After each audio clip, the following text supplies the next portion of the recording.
this reading, we'll be bringing through messages from Orion.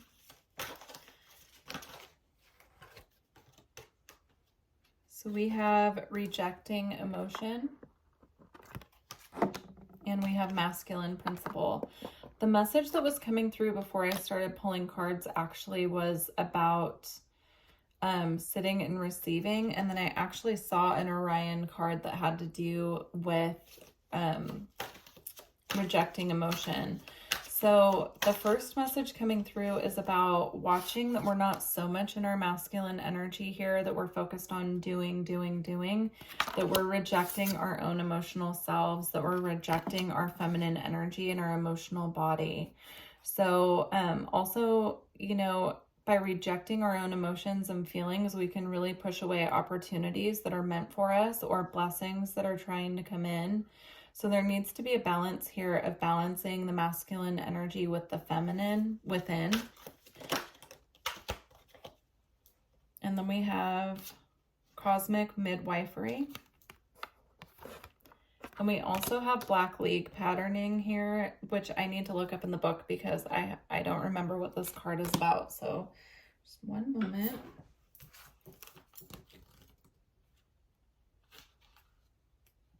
Just going to hold it up here for a second while I find it. So it says the Black League is a term referring to the resistance groups that formed during the darkest times on Orion. These groups were usually run by priests who practiced pagan mysticism and who were also warriors as well. Let's see. If this card comes up in your reading, it usually comes up with other Orion cards or cards with a similar theme. It is most likely suggesting that you look at your view of reality and how you might see it in a polarized way. It is encouraging you to begin to view reality as more of a unified field, and that there is a greater balance that perhaps you cannot see. It is asking you to totally transform your life from one of polarity to one of unity. It's exactly what was coming through. So there needs to be a balancing here of the feminine with the masculine. Cosmic midwifery as well is about guiding the process of ascension and being that nurturing force in your own life, but also to others. It's also about the beings, the benevolent beings who are assisting us at this time, who are guiding us. So, very interesting message. Let's get a couple more. So if you find that you're really rejecting your own emotions or the emotions of others at this time, what's coming through is there's a need to really sit with why you're doing that, like really dive in. What is the trigger? Where do you need to do the healing work on yourself? Because there's a real need here to balance the polarity.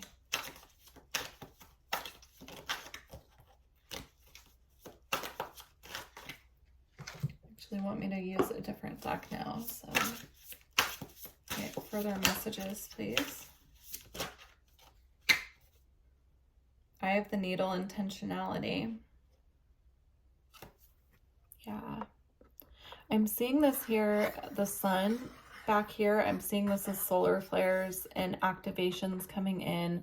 So you could find during times when the sun has really potent activity and potent flares happening that you're getting really triggered to kind of withdraw from other people and also kind of like go back into your shell. I'm just seeing that as like wanting to close up, wanting to shut everything out, wanting to shut everyone out. And there's a need here to really dive into your intentions behind your actions. Why are you feeling the need to, you know, withdraw, if this applies to you, of course? I'm seeing it almost like relying on the masculine energy to the point where it's becoming rigid. I'm seeing this now, this needle, as being like unable to move, unable to bend, very rigid and very guarded as well. I'm just seeing it as a guard. Okay.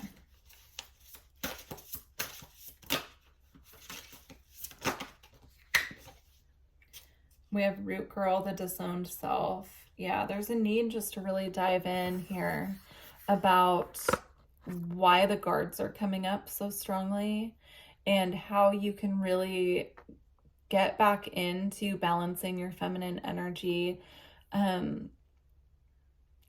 I'm seeing like rooting yourself to the earth, but in a way that's so rigid that there's no bending happening here, right? It's all roots. It's all, you know, very strong.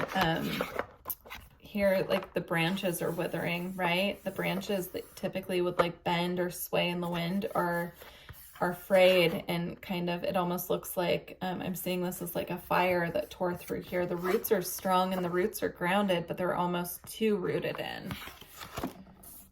Very interesting. There's a lot of root chakra colors here I'm seeing as well. So there could be a need to work on your root chakra to balance that. And then we have sky dancers with surrender. And we have covenant with sacred contract.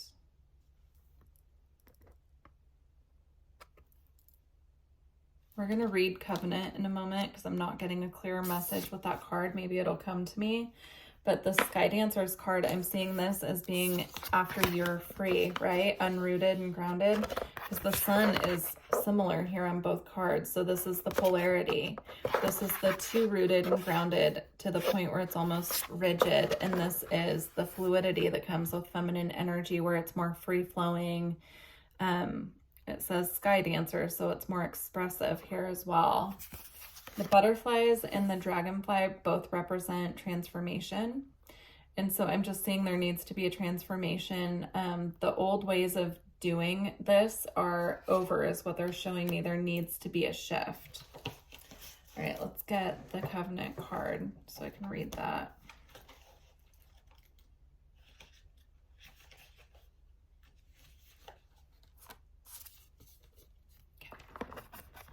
Covenant, commitment, sacred contract, the greater good. You are being invited now by the universe to enter into a sacred contract.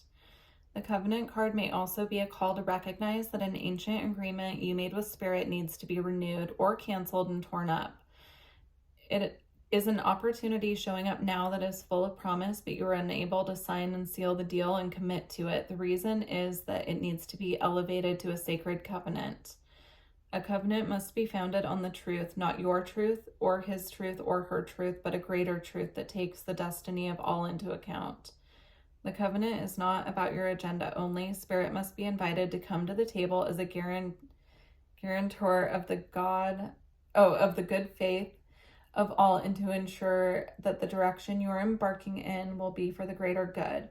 It is important for you to understand what you are signing up for. Be sure to read the fine print as so not to commit to something you will soon regret or that will compromise your integrity.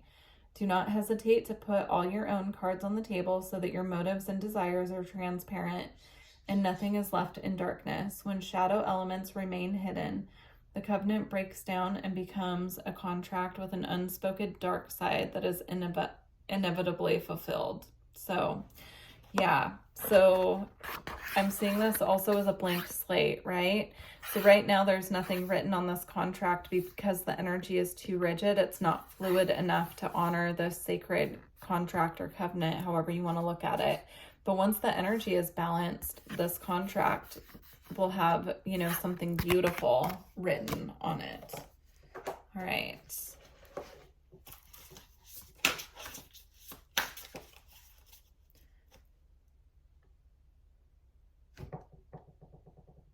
Interesting. They just pulled me away from the deck I was working with, so I'm just trying to see what one they're kind of drawing my attention to.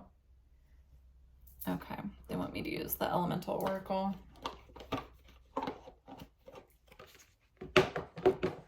Okay.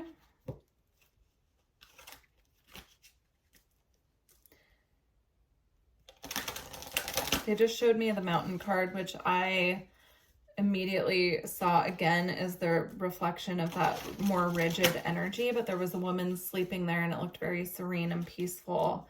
So there could be a call here as well to really pay attention to your dreams, to really make sure that you're getting enough sleep at night so that you are remembering your dreams as well, not running yourself ragged, again with the masculine energy of overdoing, I'm seeing it as like overcompensating for something.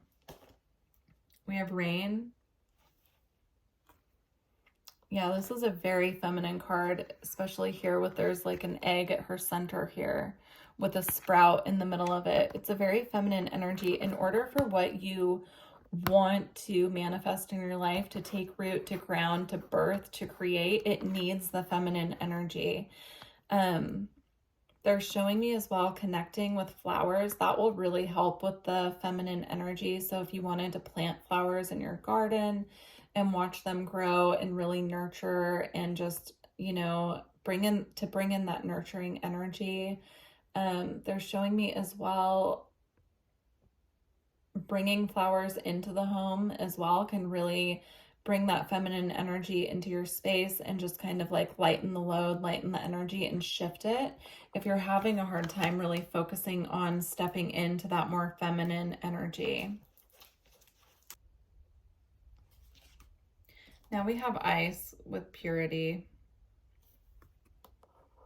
Again, there's a woman sleeping here. It almost looks like the feminine energy is asleep, right? And up here is the masculine energy in the snow. I almost see it as, you know, this collective of people that this reading is geared towards. I'm almost seeing it as like your masculine energy knows that it needs the feminine energy, but it almost feels like it can't find it. So again, you know, easy ways to tap into feminine energy: gardening, working with plants, nurturing, focusing on nurturing. It doesn't have to be towards other people, but it could even be like really cooking for yourself, really nurturing your physical body as well. Another way that you can tap into your feminine energy is yoga, or doing something gentle movements as far as exercise goes, is what I'm seeing there. All right. We are going to go ahead and close out your reading here with the alchemy cards. I feel like quite a few want to come out of this deck, so we're going to see what happens. I almost felt guided to just use the alchemy cards for this reading, so I'm interested to see what comes out. Okay, we have Uranus.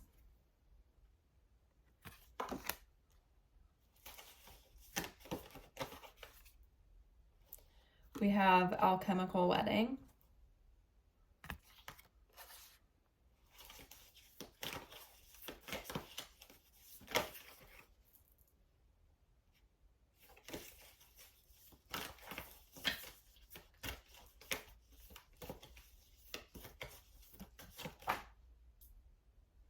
Can't reach those ones, unfortunately.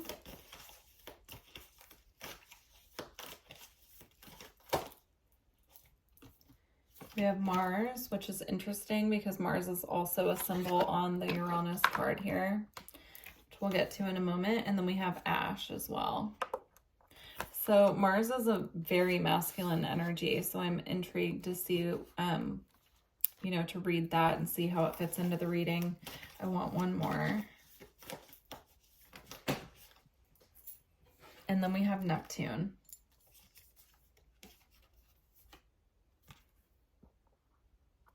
So there are 3 planets here. If you're not familiar with your own birth chart, I highly recommend diving into that, finding out not only where your Uranus, Neptune, and Mars are, but what is currently aspecting them and how it's affecting you.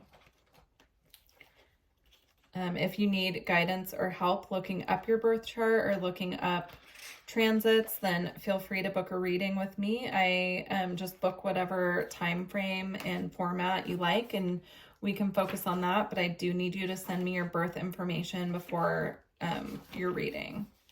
Okay, Uranus. Let's go. All right. When Uranus strikes, we are in for a surprise, not in the outer world, but in ourselves. What wasn't possible before is possible now thanks to Uranus and its ability to shatter our preconceptions. The shift in perspective or identity brings newfound freedom and opens up dormant energy. For an alchemist, this must be experienced or may be experienced as a long-awaited aha moment or a sudden stroke of genius. Inventions and innovations are born under Uranus energy. This card may also appear to show us what is particularly unique about ourselves or another. A seemingly random or idiosyncratic quality may end up being the secret ingredient needed in the laboratory. The alchemist knows this radical energy isn't sustainable, and so the work is to show up each day whether or not Uranus strikes. All right. We're going to go with Mars next.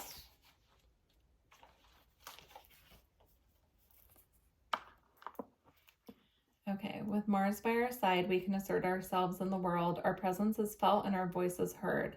Like a flame, Mars rises upward and helps us stand strong for what we believe in. Social justice movements are great examples of Mars energy in action. With clarity and purpose, Mars leads us to a peaceful change, the upholding of human rights, and representing the unrepresented. Let's see. When Mars appears in a reading, there is strength and vigor required to face the challenges ahead. It may take the form of speaking your truth, getting yourself out of a harmful relationship or job, or getting involved in activist work. As alchemists, we must be very precise with our dosage of Mars, as in uncontrolled amounts it leads to outbursts and violence. Mars is most potent when paired with non-violence, which I did not see that card come out. All right, so I also feel like with the masculine energy, there's almost a need to temper the Mars energy. That's why I would suggest finding out where Mars is transiting in your birth chart, and also what is aspecting your natal Mars, because when you figure that out, it's going to make it a lot easier to understand why you're in your masculine energy or what certain triggers are happening for you right now. It's going to be of great assistance to you, like figuring out, okay, so this is why I'm getting triggered in this situation or with this particular person, something like that. So, all right.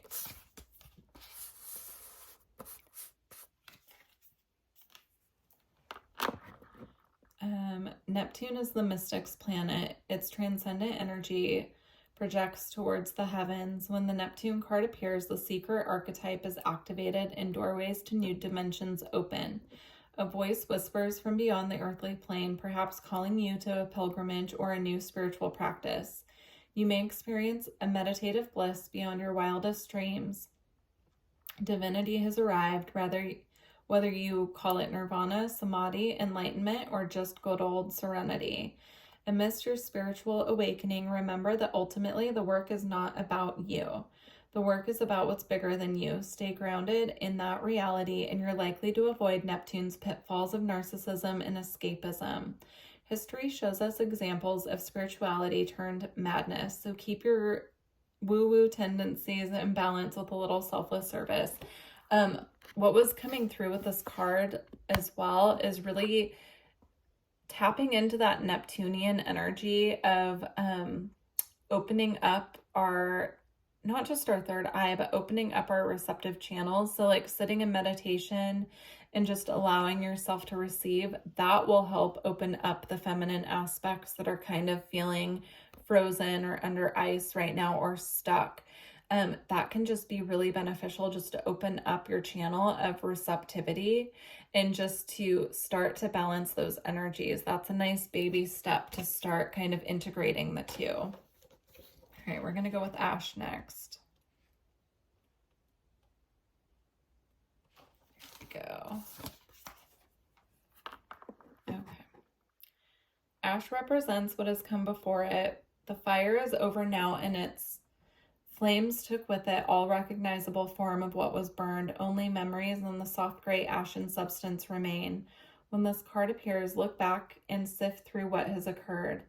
You were in the realm of the ancestors, past relationships, and those that have passed to another realm. Be gentle with the process, as it is delicate and sacred. The Ash card asks us to tend to the true nature of endings, grief, and letting go. You may be asked to be present with others experiencing loss. When in doubt, be like ash. It is silken, light, and easily carried by the wind. Soften into the memories and into the tears. Eventually, forgiveness follows and the heart travels light. Okay, so final card, we have Alchemical Wedding. While I'm looking this up, I do just want to mention, if you're looking for a personal reading or energy work, please go to my website. It's in the description box below. And also, Again, if you need help during a session, we can look up your birth chart and kind of get an idea of what transits are happening for you. Yeah, we can only cover so many transits in a reading, of course, because they're a little in depth. So if you want to do something like that, I would suggest picking 1 or 2 planets or transits that you want to look at in a session and then emailing me your birth time. Okay, and place. I need the birth time, date, and place. All right, alchemical wedding. All hail the alchemical wedding. The laboratory morphs into a dreamlike dance floor, and all of your allies, fellow alchemists, and ancestors are here to witness the celebration.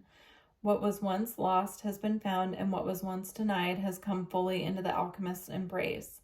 The work is often felt as serious and studious, but the alchemical wedding is a moment of levity and lightness. When this card arrives, it is of utmost importance to mark the occasion. Celebrate, celebrate, celebrate. Honor and acknowledge those who have helped you along the alchemical path. You've come so far. Energy radiates from the uniting of opposites and the redrawing of life's blueprint. The new form has arrived. The unknown becomes known. You'll be back in your existential queries and tinkering ways in no time. Now the work is to revel in the miracles. I'm seeing this is what will happen, right? As we're blending the two energies, as we're bringing that polarity back into balance and really weaving them together. So I will leave you with that. This reading was a little bit, more in depth, but if you start doing the little things you can here and there to start really tapping into that feminine energy, I just see things really opening up for you in a beautiful way. So please like the video if you made it this far. It really does help the channel, and I would love to have a comment knowing how this resonated with you. Thank you, and I look forward to working with you in the future.